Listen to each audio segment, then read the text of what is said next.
biscuits, tea, cereal, clothes, toilet paper, and various other items she and her husband bring every 2 weeks for their son. He's in La Esperanza. It's a prison up the road, full of huge white buildings with barbed wire surrounding the perimeter. Like most other people in the program, she asked me not to use her full name for security reasons. Like many other families queuing outside the prison to drop off their clear plastic bags full of provisions, she's convinced her son's innocent. Monthly visits are taking their toll, financially and emotionally. Adentro no se les provee. Inside the prison, they aren't getting enough food. We spend around $150 a month on the provisions we bring him and money that we hand over to the prison to make sure he can buy food inside. I'm not sure how much of it actually gets to him, but I have to have faith in God that some of it will get through. It's been very tough for us. My son worked for the customs office, and along with my husband, he financially supported us. They said he would be out in 15 days, and he's just completed 2 years in prison, and everyone we ask says the same thing. His case is being processed. Claudia thinks he was wrongly arrested because of a rogue military officer. Había en ese tiempo un capitán. There was a captain who was very cruel. He did terrible things in our town. He was arrested because he raped women and abused people. But justice wasn't properly done because he was released after 2 months. Because of him, many innocent people in our town were arrested. The government's using military-style shock-and-awe tactics to eradicate the gangs from the country through mass arrests and parading the prisoners handcuffed and stripped for the public and the press to see. Although murder rates are down and the population feels safer, amongst some people there's a sense of unease. There's a worry that if they speak out against the government, there will be consequences. I'm off to meet a policeman in a nondescript air-conditioned office in the capital, San Salvador. He's proud to be an officer and thinks that a lot of what they're doing to keep the peace is justified, but he also has reservations about the way some of the things were done. That's why he agreed to talk to me, provided we use an actor's voice, because he said it would be dangerous if the authorities can identify him. I'm interested to hear what it was like on the ground when the state of emergency started in 2022. They told us to arrest all the gang members that we'd identified and were in our records. Different police controls have areas that we cover, so we knew where to go and look for them because we had arrested them before. We went to their houses or places where we knew they hung out to arrest them. Were you frightened? Because, they had a lot of power and they were very dangerous. Yes, we were. We didn't know how they were going to respond. But the strange thing was that most of them came quietly. There were very few incidents or shootouts. Some of them had already fled, but we managed to arrest most people we had on file, who we could identify from things like their gang tattoos and the records we had on them. The policeman tells me something shocking. He thinks that too many people were arrested, some of them innocent, because of mistakes and in order to fulfill the government quotas. We were told that we had to arrest a certain number of people so our bosses could report back to the government. There was the blanket term of unlawful association with the gangs. But sometimes people were arrested for having a tattoo, even if it wasn't related to a gang. Or they might be drunks, or inflicting domestic violence, but they weren't anything to do with a gang, and we would say in their paperwork that they were to cover our quota. He says that often the policemen thought they'd be arrested for a few days and then let out. Many people in the police force feel bad because taking away someone's freedom isn't something you do lightly. We realized what was happening and stopped, but I think the military has carried on for longer. The problem is we were given too much power to make arrests, and now people are frightened of us. Overall, we managed to get rid of the gangs, but the collateral damage means it came at a price. And long term, do you think it's sustainable? Can it last? There are hardly any gang members left to be arrested, and I don't think they will come back anytime soon. People know it's illegal for them to be a member of a gang or associate with them. And the government built the mega prison so they know where they will end up. I think it's time to stop the state of emergency because people are worried that they could be arrested for anything like throwing rubbish on the street or hitting a dog. It's time to get back to normal and end it. The police and military are tired of the situation. Back in the capital, San Salvador, I put the policeman's concern about issues of having to complete quotas leading to wrongful arrests to the Minister of Justice and Public Security, Gustavo Villatoro.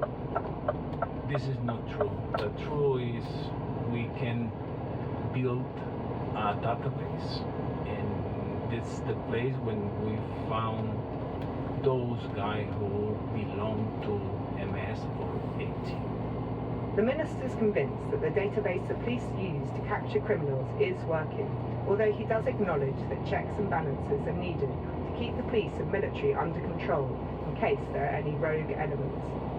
The reality is that, of course, as a police, as an army force, you have to have different level of control, checks and balance. Every action committed by police is supervised by our state attorney. The state attorney and police are supervised by our judicial system. So we have enough checks and balance to correct some legal or arbitrary action. Bus driver Mario Hernandez, who I spoke to earlier, told me he was confident that all the people in his area who were arrested had something to do with the gangs. La gente a veces habla y no sabe cómo es. I think sometimes when people talk and criticize what is going on, they have no idea what it's like to live in a place like this, where the guns would take your sister to rape them, or your children to make them work for the guns. It was like being in a jungle where you had to keep your head down to survive. A la derecha, a la derecha. ¿Dónde vamos ahora? Where are we going now? Al cubo. Mario wants to take me to Cubo, a youth centre.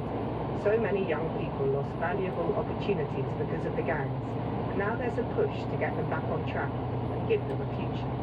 Y aquí eran unos talleres. Look at these buildings. They were meant to be for young people, so they could learn skills like tailoring, car mechanics, or IT, so that they wouldn't get mixed up with the guns. But they were too scared to come here because the guns stopped them, so the buildings are abandoned.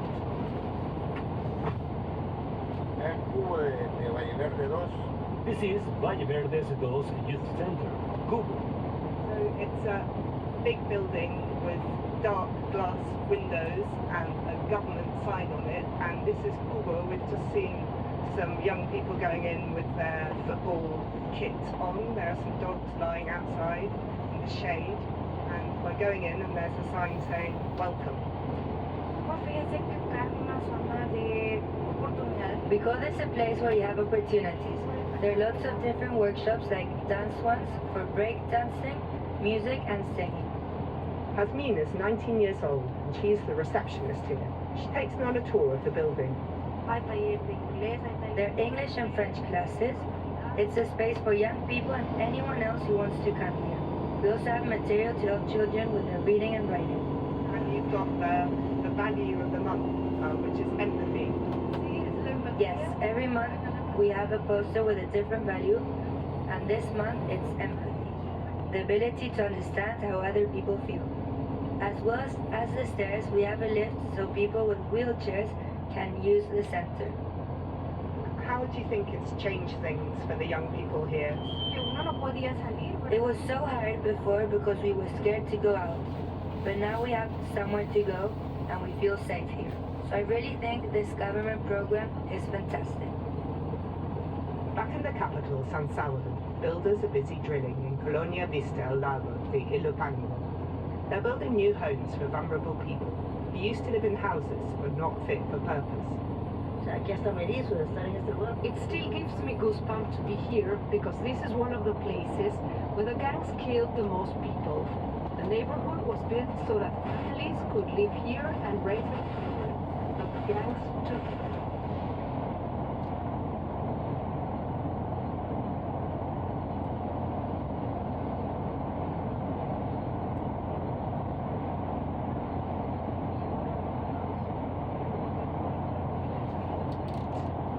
kill someone in your family to make you leave the house, and then they would take it over and rent it to someone else.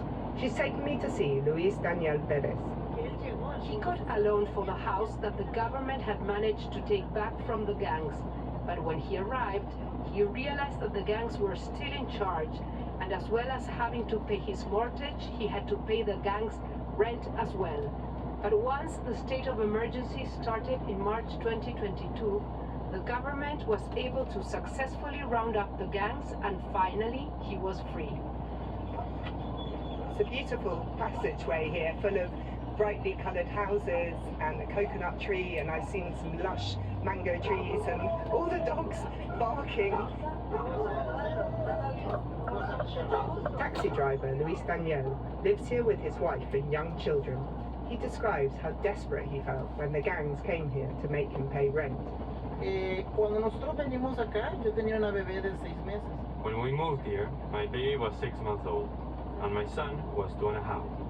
I was so angry when I had to give the money to the gang, because I thought I could be using this for milk or nappies for my baby.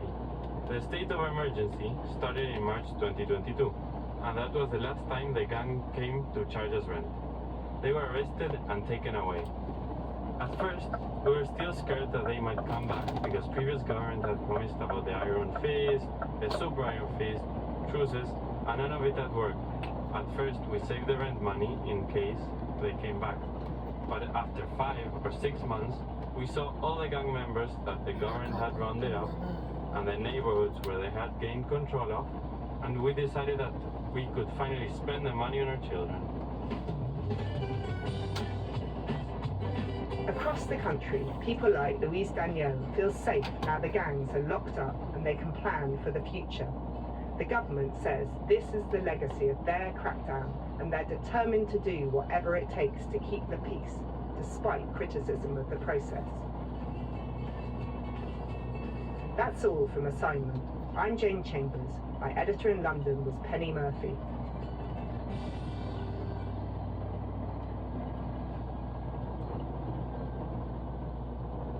This is the BBC World Service, exploring how Africa could emerge as the next big thing in video gaming.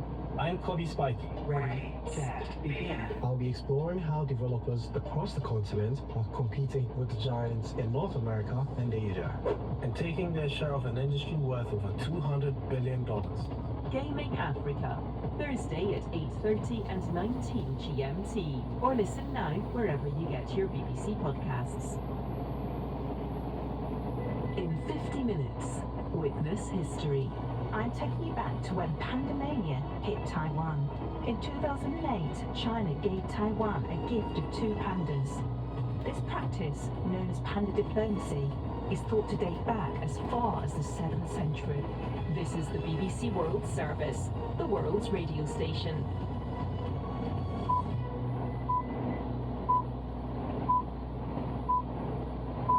On today's Outlook with me, Mubin Azar, Joel Tucker on the uncle who lived life on his own terms. His impression of society was like the inverse of most people. It was kind of like, you know, the lower you got, the better things were. And that was reflected in the way he looked a lot of the time. You know, he was kind of a mess, you know. And he had this jacket, I remember as a kid, he had this jacket that was falling apart at the seams, so he just mended it with sellotape. But Uncle Eric had a hidden history, a talent with a brush that was only truly appreciated after his death. All of a sudden it seemed like every corner of his house, behind every wardrobe, under the bed was filled with this artwork. So it was only then that we realised how much he produced. Joel Tucker on the life and work of Uncle Eric, coming up after the latest BBC World Service news.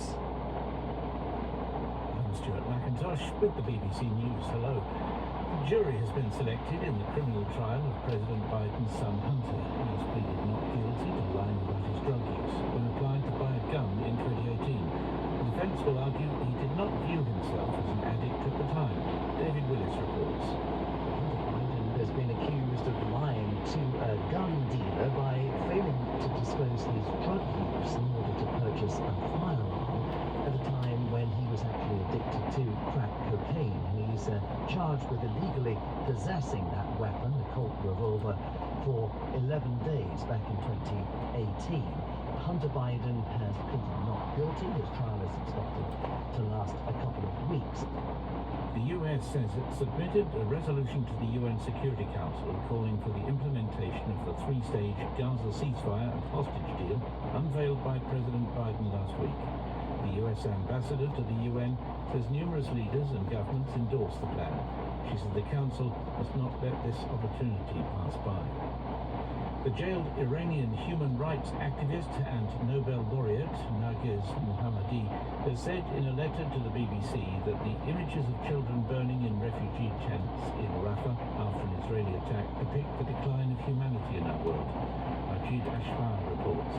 Writing from the Evin prison in Iran, Nobel Peace Prize winner Narges Mohammadi has called for a permanent ceasefire in Gaza, the release of all hostages, and the recognition of a two-state solution. Ms. Mohammadi has said respect for law and human rights. The influence of the jailed campaigner on the Israeli government and Hamas is likely to be limited, but it will nevertheless add to the growing pressure to bring an end to the war. Vote counting is due to start shortly in India after the country's mammoth elections, which concluded on Saturday. Ballot boxes and electronic voting machines will be opened at the heavily guarded polling centres. Exit polls have predicted a victory for the Prime Minister Narendra Modi's BJP party, but insiders claim they aren't always reliable. Here's Ambarasan Etiraj. We will know the results by late Tuesday afternoon, and some people might have objections to the number of votes, how many votes were polled in each constituency. There may be challenges. There was no such wave as such, because in 2014 we saw a pro-Narendra Modi wave and against Congress about corruption charges. In 2019 again there was a pro-Narendra Modi wave. This time it was very quiet. That gives you a sense of an unpredictable moment in the election result. So surprises cannot be ruled out, even though Mr. Modi at the moment appears to be the front runner. World news from the BBC. The Nigerian government has improved its offer to public sector workers who've begun an indefinite strike over demands to increase the minimum wage. It follows emergency talks with labour unions in a last-minute attempt to end the action. On Monday, the strike caused major disruption, including the shutdown of the country's power grid that left millions without electricity. The main defeated candidate in Mexico's election, Xochitl Galvez, has criticized the poll, saying the opposition faced unequal competition against the entire state apparatus dedicated to favoring its candidate. Claudia Sheinbaum won Sunday's poll by a landslide, becoming Mexico's first female head of state. Warren Bull reports. When Andrés Manuel López Obrador lost the Mexican presidential election in 2006, his supporters set up a protest camp which closed down the center of the capital for weeks until he finally accepted the result. He's since transformed into the incumbent, who's now passed on power to his protege, Claudia Sheinbaum. Her main opponent, Xochitl Galvez, accuses them of using their position in government to influence the election. She's called for an investigation into the conduct of the poll so that there is not a repeat of the situation. State media in China say its lunar probe has successfully taken off from the far side of the moon to begin its journey back to Earth.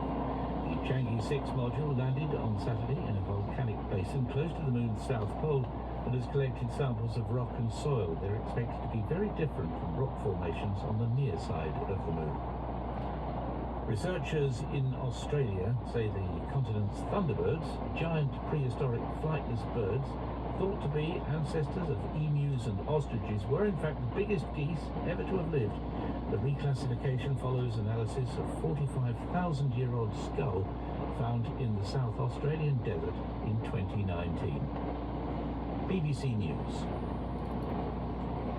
Hello and welcome to Outlook, delivering life-changing stories from around our global village. I'm Mubin Azar, and today we're asking the question, how well do you know those closest to you? Joe Tucker certainly thought he knew his uncle Eric. Eric had lived most of his life with Joe's grandparents in a small terraced house in the northwest of England. He was a former boxer, and it could seem his main passion in life was his daily trip to the betting shop.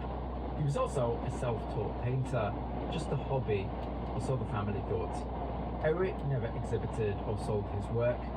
When he died at the age of 86 in July 2018, his family found out his artwork had a story of its own.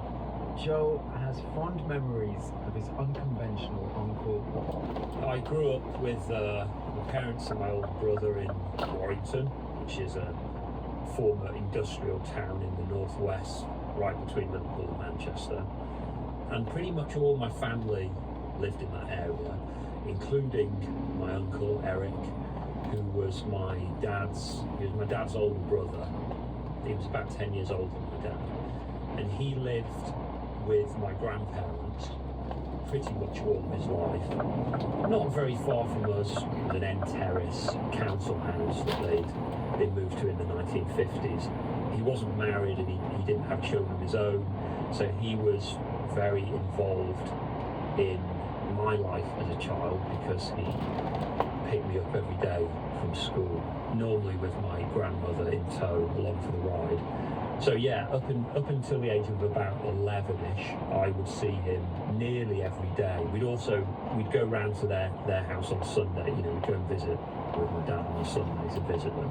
So as a child, I saw him nearly every day, nearly as often as I saw my own parents. I thought he was absolutely brilliant as a child. He was very funny. He was very good fun. He had a completely different take on the world.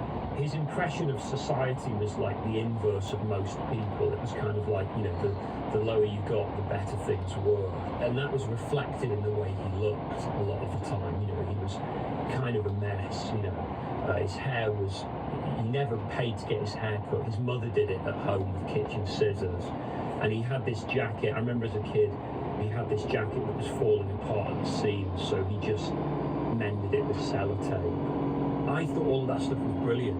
I just thought, this guy's got the right take on life, As I got older and I looked back on, all the time that I'd spent with him and our relationship, I did see him as a kind of third parent or kind of a second father figure who was instilling in me his own life philosophy, which was, not necessarily the same as my parents', or at least my mum's, what she was sort of cultivating. He would definitely give me his own kind of take on life. I remember once, because my mum was a Quaker, so I used to go to Quaker Sunday school, and I remember telling him, probably when he was giving me a lift home from school, that we've learnt about turn the other cheek, And he stopped me in my tracks and said, Joe, because he was a former boxer, he'd been a boxer in his younger years. He said, Joe, if someone hits you, you always hit them back, Uncle Eric had retired early from his work as a labourer after developing arthritis, so he had lots of time to share his insights with his nephew Joe, and for his other hobbies. The big hobby that you actually experienced in spending time with my uncle was gambling. Mainly the horses. Every day, he put a small wager on, or whenever there was a race meeting, he'd have a bet on it. He also did, the lottery and the football. I remember doing spot the ball with him, But the horses was his main hobby, I would say. If for some reason he couldn't get to put a bet on, he would be itching to get into the bookmakers. So that was really, when you spend time with him, that's what his hobbies seemed to be. At home, behind closed doors, there were clues about how Uncle Eric was spending the rest of his time. Well, the house they lived in was a council house. They basically lived in the back room. My nana had a chair on one side, my granddad had a chair on the other. The TV was in the corner. They spent all of their time in the back room. The reason for that was because traditionally you only use the front room on special occasions or on Sundays. But actually, my uncle had taken it over. He'd moved in there and it had become his kind of sole domain. It had become his painting room. So we didn't really go in there very often. And also he had all his books and, untold just mess in there that he'd accumulated. So he'd completely taken over that room. The thing I didn't actually experience him doing was making any art. I didn't see him although I was, even as a kid, I was at the house very, very often, I didn't see him actually in his room painting. My grandparents' house definitely wasn't an arty house, I would say. I mean, they had kind of pictures up and kind of kitsch stuff, really, or things that they'd sort of bought on coach tours and things like that. They didn't have any books on art or anything like that. I mean, actually, they also didn't have, to my memory, they didn't have any of his paintings up in the house. I think they had, I remember one, which was quite an early thing that he'd done, that they had on their stairs, which I think was probably just a copy of a photograph. So really all of the art was just in this room, hidden away behind the door to the front room. I suppose I wasn't really, it sounds bad, but I wasn't really interested in his art as a kid, because it wasn't part of him as I experienced him. He didn't look like an artist.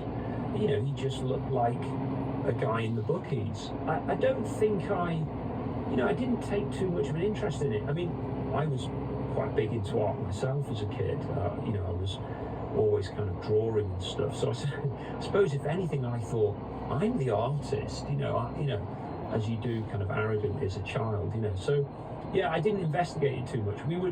When we went to visit my grandparents on Sunday evenings, my dad would sometimes make a point of going into Eric's painting room to have a look at what was on the easel. So, I would therefore go in with him. I think my dad there was trying to open his brother up a bit about his work and have a conversation with him about it. But my memory was that he didn't seem to mind us going in. He didn't invite us in. But he didn't really say too much in response. So after a few minutes, we would just leave and then, go and have a cup of tea with my grandparents.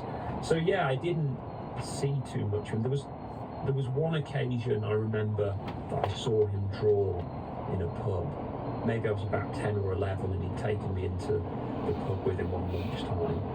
And I saw him get out he had a sketchbook in his pocket, a pad. And I saw him look round the bar. He sort of held it just below the table as he sketched these characters. I remember feeling kind of impressed by that. I watched him draw and I thought, oh yeah, he's pretty good at this.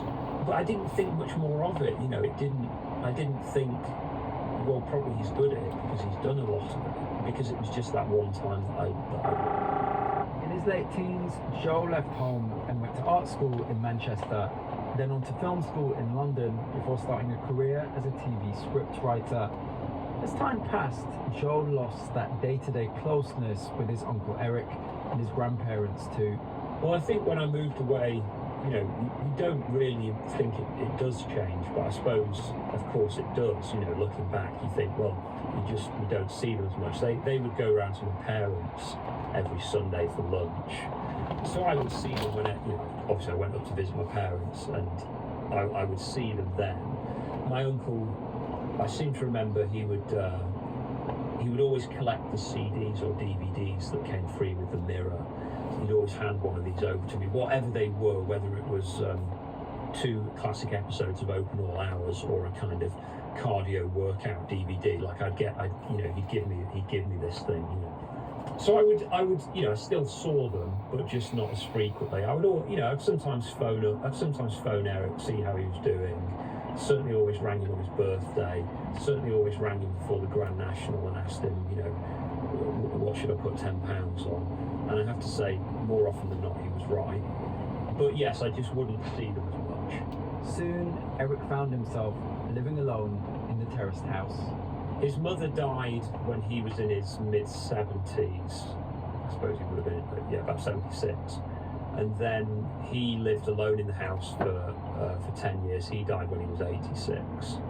I wasn't sure how much painting he did in all the time I knew him, because he had arthritis, and I knew, because he told me, that he struggled to hold a pen or a pencil. I wasn't really sure how much he could paint, but I do remember when he was towards the end of his life, because he absolutely refused to leave his home. He wouldn't even consider going into a care home, or absolutely not, couldn't have it. And he had to have carers visiting in the end, but even with them, he wanted to restrict it to the absolute minimum. But he did start to, well, I felt he started to open up a bit more about his painting. For one thing, he actually put, I remember this, that he put some of his paintings up in the back room.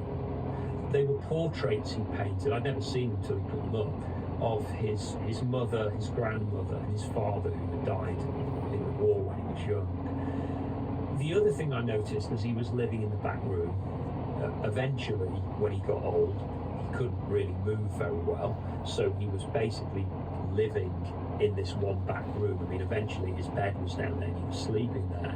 And I remember one time visiting and noticing that he had his easel in the back room. It had moved out of the front room and he put it in the back room. I was surprised to see that, you know, because I thought, oh, right, okay, because he was really old at this time, you know. And then I realised, oh, okay, so he, you know, he's still doing it, you know. And then it was around this time, when he was getting close to the end of his life, that one day when my dad was visiting, he kind of said, he just said something like, I would have liked to have an exhibition of my work. Now, he never said anything like this, and I don't just mean about his artwork. He never expressed any ambition or personal wish about anything. So I think my dad was kind of surprised, you know. But my dad said, well, Eric, you know, he's maybe we could organise this, you know, there's still time, you know. And this was the beginning, I think, of a big change, because he allowed my dad said, well, we need to begin by, I need to see all the work, you know, I need to see what there is, and we should catalogue it, you know, what have you got, you know. And he allowed my dad to start doing this. So my dad began this process of starting with, you know, going into the painting room, taking these paintings out that were kind of stacked up in rows and showing them to Eric and coming up with titles for them. And it was at this point, or it was through this process, that my dad started to realise there's hundreds of these paintings. They worked through everything in the painting room, and Eric said, right, now go upstairs, you know, where my dad hadn't been for kind of years, you know. My dad looked in his bedroom. He said, you know, they're all over the place. You know, they're in the spare bedroom. They're in his mother's old bedroom. And actually, I suppose that in some ways the task became so big that my uncle didn't live to see the end of it. They carried on doing this, cataloguing every time my dad visited. But my uncle was, you know, getting weaker and weaker and eventually died. And in fact, we didn't realise it then, but my dad still only found less than half of his work. So then it was after Eric had died, when, you know, they were sort of clearing out the house. I remember, because my parents would ring me up saying, we've just opened a cupboard, there's another 30 paintings in it. We've just gone in the shed, there's another 50. There was an old air raid shelter in his garden, which was stuffed full of empty compost bags that he'd like put these paintings in. So all of a sudden it seemed like every corner of his house, behind every wardrobe, under the bed, was filled with this artwork. So it was only then, really, that we realised how much he produced. The family discovered more than 500 paintings, as well as hundreds of drawings and sketches spanning the course of Uncle Eric's life. This wasn't just a passing hobby, this was the work of a skilled artist. He painted the world that he lived in, you know, working class life, the pubs, the clubs, you know, the back streets. He also had a real interest in the world of Theatreland and the circus, the tawdry glamour of it, I suppose, you know, not the kind of stars, but the sort of low-level journeymen and women performers. And I suppose he liked low life and you know, people who were marginal. That's what he was interested in. I remember as we went through these paintings, I mean, the first thing that's perhaps worth saying is that to me it was very profound to realise, of course, how much work he produced. To me, that was the first thing, because then I realised he really meant this. That was my first thing. I thought, well, we can't deny this wasn't just some hobby. He was obviously compelled to do this work, and there was so much of it that I sort of couldn't quite take in individual paintings at first, because it was just the volume of it was the kind of first thing. And I thought it was I think this is interesting because he's someone coming from a fairly unique perspective as a kind of working class guy with no education. He'd left school at 14. He'd kind of educated himself in art. And then I started to look at some of the work and individual paintings and take them in, and I started to think, these are good. And I also started to understand, which I feel a bit ashamed that I hadn't recognised this in the few paintings I'd seen when he was alive. I started to recognise, I think he's quite sophisticated in his sort of technique. I mean, I'm not a painter, and I remember seeing he'd done a painting of some horses and a dog on wasteland. I started to notice how he'd done the kind of background, quite abstract, really, almost like a collage of these buildings, slightly industrial buildings, and I thought, God, that's really, that's good. That's really sort of sophisticated the way he's done that. I think that was one of the first paintings that kind of unlocked it for me, where I started to look at them much more closely and appreciate what he'd done. The family decided this work deserved to be seen. The idea to put on an exhibition began with, the day he said to my dad, I would have liked to have these, would have liked to have an exhibition of my work. Whilst my dad was cataloguing the paintings, he was trying to contact the sort of local galleries to say, would you come and take a look at my brother's work? He was having difficulty with this because I guess it's not really easy to just ring up the phone line for general inquiries at the local museum and say, look, we've got an idea for an exhibition. And then I think at some point I said to my dad, why don't we put on an exhibition in his house? Why don't we just do it? And actually, as soon as I thought about that, I thought, it makes sense really, because all of this work had been created in this one room in his house. This was where it all happened. And then I started to think, actually, that front room is a bit of an exhibit in itself, because it's, the way it looked undecorated since, 1952 or whatever. So that was where the idea began, that we said, let's do it in his house. So my dad and my aunt put off kind of selling the house for a bit. We painted, apart from the front room and Eric's bedroom, we painted the whole thing white, the walls white, like a gallery. And we put, actually I should say, it was my aunt and my Uncle Frank, her husband, who put all the pictures up. My dad and her, I think, selected them. They put them up around the house. I couldn't really imagine who would come. I thought maybe we'll get a few neighbours, maybe we'll get a few local sort of art enthusiasts who might come down. And I just thought maybe there's a chance that it will be an interesting enough kind of stunt that some kind of curator from a museum in Warrington or in the Northwest might see it and go, it might get them to see his work. The plan was we're going to open the house for 2 days. It was an October weekend in 2018. We're going to open for Saturday and Sunday. And I said we'll have like a private viewing on the Friday. So I sent out emails. I didn't really know, I was just Googling really, like who, any possible person I could think of connected to the art world within a kind of 50-mile radius of Warrington. Please come to this exhibition, free wine if nothing else. And actually, to be honest, I think really up until the week before this exhibition, I thought no one's going to come. And then I suppose that began to change because I got a call from BBC Northwest Tonight saying we're going to cover it. Now to the story of a former boxer turned artist, and a prolific one at that. Eric Tucker lived most of his life in the same terraced house in Warrington. When he died this year, his family were amazed to discover around 400 paintings stashed in every room. Well, this weekend his family are turning his house into a gallery. And really from that point, everything changed. Then a few days later, I remember waking up one morning to the BBC Today programme, and they were covering the newspapers, and John Humphreys was saying, there's a story in, the Mail and the Express today about they're calling him the Secret Lowry. I leapt out of bed, couldn't believe it.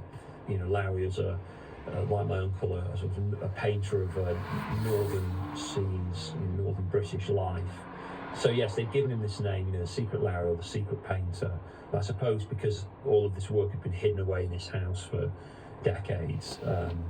In all my kind of worrying about this exhibition, the one thing I hadn't prepared myself for was we had a queue of people right down the street, and that was really where my uncle's fortunes began to change, and the world came to appreciate that he was like we had, that he'd produced an enormous body of work, and that he was a very committed artist. The following year, the local art gallery put on a full retrospective of Eric Tucker's work. After that, the family were approached by a couple of galleries in London. The art began to sell. So what would Uncle Eric have thought about all this? It's hard to know with my uncle what he would have made of things, because we always thought that with everything we did, really, the house exhibition, the exhibition at Warrington Museum, and yes, these exhibitions in London, we kind of thought, yeah, we can imagine him, at the last minute, if he were alive, saying, no, I'm not doing it, forget it, the whole thing's off. So it's slightly hard to answer that question. I think because he was a bit of a complex character, I think he would be very touched to see his work being appreciated. And my dad said, I remember going to London with him, and he would look in the windows of these galleries in Cork Street. I don't think he would have ever imagined that his own work could be there. That's the thing. I think I'm sure it was just probably beyond anything he could imagine happening to him. Thanks to Joel Tucker for sharing that slice of family history. Joel's written a book about his Uncle Eric. It's called The Secret Painter. You're with Outlook. We're going to pause for the news, but we're back in a minute with a real-life Indiana Jones story. This is the BBC World Service, where Una Chaplin is exploring Hollywood history. When my grandfather, Charlie Chaplin, first arrived in Hollywood, it was a place of dreams, a place of freedom, a place where artistic vision and ambition were rewarded. But Chaplin clashed with some very powerful forces in America. The censorship is against Chaplin, an enemy of godliness in all forms. You see, for just as long as Hollywood has been Tinseltown, there have been suspicions about what lurks behind the glitz and glamour. And for a while, those suspicions grew into something much bigger and much darker. Are you a member of the Communist Party? Or have you ever been a member of the Communist Party? The struggle that tore apart friendships, ended careers, and affected families like mine. Daddy, is it true you can't go back to the States because you're a communist? Hollywood Exiles at bbcworldservice.com/Hollywood Exiles, or wherever you get your BBC podcasts. Still to come on Outlook on the BBC World Service, German archaeologist Harold Meller is prepared to risk everything to secure the Nebra Sky Disk, a Bronze Age artifact lost to looters. The risk to die 50-50 for a sky disk is okay for me. But really? Yeah, absolutely. Absolutely. A small price to pay for Harold to secure the earliest known depiction of the night sky in human history. That's coming up after the news. BBC News with Stuart McIntosh. The US has submitted a resolution to the UN Security Council calling for the implementation of a three-stage Gaza ceasefire and hostage deal unveiled by President Biden last week. The three-phase plan involves an end to the conflict, the release of hostages, and the reconstruction of the Palestinian territory. The jury's been selected in the criminal trial of President Biden's son Hunter. He's pleaded not guilty to lying about his drug use when he applied to buy a firearm in 2018. The Nigerian government has improved its offer to public sector workers who've begun an indefinite strike over demands to increase the minimum wage. The unions will meet on Tuesday to decide whether they'll end their strike.